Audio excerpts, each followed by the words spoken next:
Sponsored by Michael Gaughan's South Point Hotel. This is breaking news from the Las Vegas Review-Journal. Sponsored by Michael Gaughan's South Point Hotel, Casino, and Spa. Devontae's situation, it says it's just pain right now. Is it just a matter of dealing with pain for him and being able to play it forward through it? Yeah, I mean, I think we know how tough he is, and there's an element of that. I'd say we probably have a handful of guys that are dealing with that.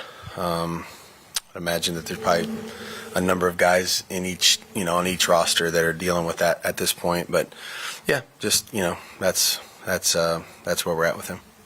You know what Max Crosby can do on the line, but when you look at the people complimenting him like Malcolm and Bilal, Jenkins, Adams, what are some things from him that you've seen that you really like so far? Yeah, I think our overall communication and the execution of some of the things we're trying to do up front, it's hard to say it's ever perfect. It's not, but I know that it's much like an offense when they put a lot of attention to one player offensively, then there's other opportunities that present themselves for the other skill players. And when you're talking about pass rushers, certainly they work in unison with each other many times and much of the time.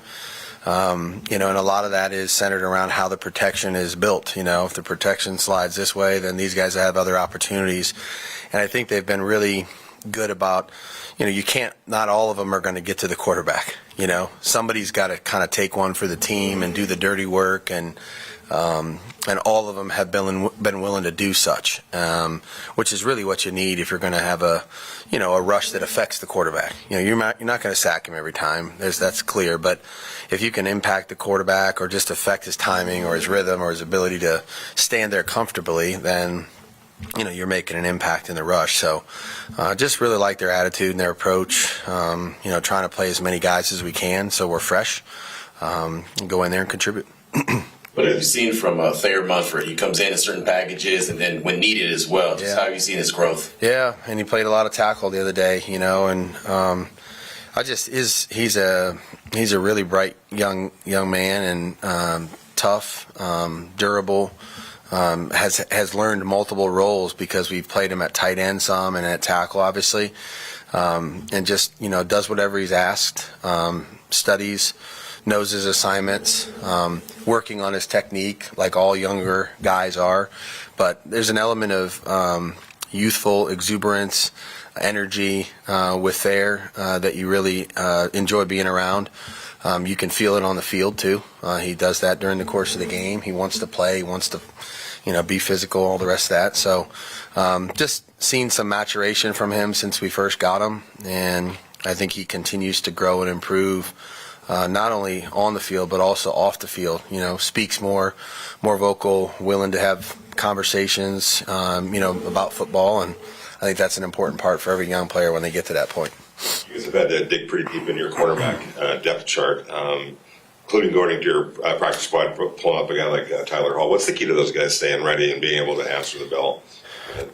To prepare like they're going to play every week, and if you're on the roster or the practice squad, you're really only a man or two away from playing.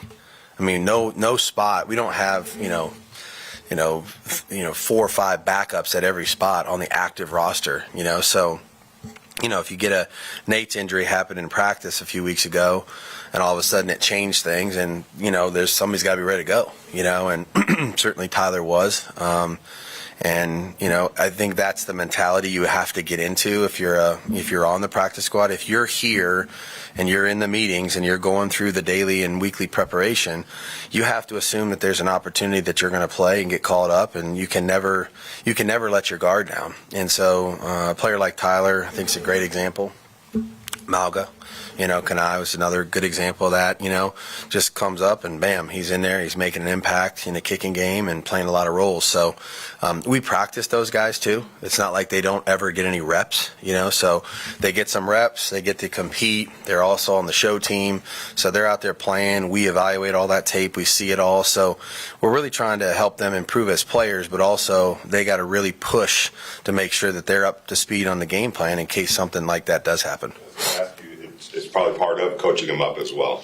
And do you have to coach the coaches on understanding that everybody here counts and everybody? Yeah, I think our staff understands that. We have periods at the end of every practice where they're developmental periods where those guys are in the crosshairs.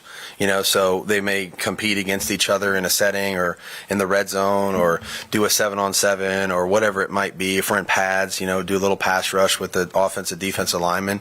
But those guys get attention that's just for them, and the coaches have nothing else to do during those sessions other than to really spend the time with those young players that are developing. So again, I think we look at it as a roster in totality. If they're sitting in the squad room in the morning, they're part of the Raiders and they may play. And so if we all can adopt that mentality, then they'll be ready when their number's called. You just mentioned Malga's name. When you watch film on that kid, he looks like every rep is with a purpose. Yep. It's crazy. Fast, physical. Yeah. How would you describe his style? And I guess what kind of tone does that set for the rest of the team? Yeah. What a great kid. And passion for football, energy every day. Really gives us a good look on the scout team when he's playing against us during the course of the week. Contributes in all of our kicking units, ready to go, ready to play multiple roles if need be, and just plays with a physicality and a purpose on each snap. And so, you can't have enough of those guys, honestly. And he's made an impression on us since he's been here. And again, he's another great example of, on the roster, off the roster, onto the practice squad, onto the active roster, and just keeps churning, and really give him a lot of credit. All those guys, for continuing to just push forward and work and develop. And, not everybody's career starts with, you start the first game of your rookie season and you never look back. There's a lot of guys that just have to work their way into whatever their role is going to be, and he's a good example of that. Knowing Coach Belichick as well as you do, how much anticipation is there that he's going to maybe go off script and throw a couple of wrinkles at you this week? I mean, I think, the biggest thing is just to be ready for anything. Again, I think, they're very fundamentally sound too, so I don't think that they go week to week and try to do things that, don't make sense and don't have a clear purpose or intention behind them. So I think we'll figure out, and they're going to say the same thing, I'm sure, is figure out exactly how the game will declare. And once it does, then you'll see kind of maybe what their game plan is going to be and centered around, and how they're going to try to attack you in each phase, which may be different than something we're practicing. I don't think everything we're practicing is going to be different, just like I'm sure that's the truth for them as well. But, there's going to be something. We know that. I'm sure of that, and we'll see what that is, and then it's time to just kind of figure out if we need to make a shift or an adjustment during the course of the game. But that's part of the challenge of playing them, is they're going to have an idea of how to try to stop you from beating them the way that you want to beat them, and and that's the chess match. Josh, you guys haven't taken a lot of deep shots this year in the passing game. Is that something that you would like to see increase in terms of how often you're taking shots, or do you feel like that's not necessarily? No, I mean if it's available and it's the right play, I'd have no issues with any of those things being done. Again, I think I think whether they're called or not, whether they're thrown or not, whether they're executed or not, whether we hit them or not, they're all kind of different. I think it's different conversations. Meaning we could call one, the defense could play a really good coverage that would defer the ball down to the back, because they'd really take something away and you'd be thrown into double coverage or whatever it might be. You call one, the protection has to hold up, obviously, because if we're going to go ahead and throw it that deep or down the field, then there's got to be, a number of people to do their job up front or blitz pickup or what have you. So I think, for us, it's, we attempt different things. It doesn't always maybe result in the ball being thrown down the field like that. But I think, to me, if you find the opportunities, absolutely. I mean, it's the quickest way to score, is to hit one of them. But just because you call one doesn't necessarily mean that it's going to be available to you. So just continue to try to teach the quarterbacks to make the right play, and the right play could be a deep one. There's no question about that. When there's so much familiarity between both teams, I mean, I guess where's the balance between doing what you want to do, but not overthinking what they know about you? Like, that kind of back and forth could go all week, I guess. So what's the balance there? Trying to not overthink it. Not overdo it. That's my, I just, I think you can really kind of make things harder than they need to be if, we play football. You know what I mean? We don't build rockets, and sometimes we, can really, if you really want to dive too far into it, you can make things really, really hard on yourselves.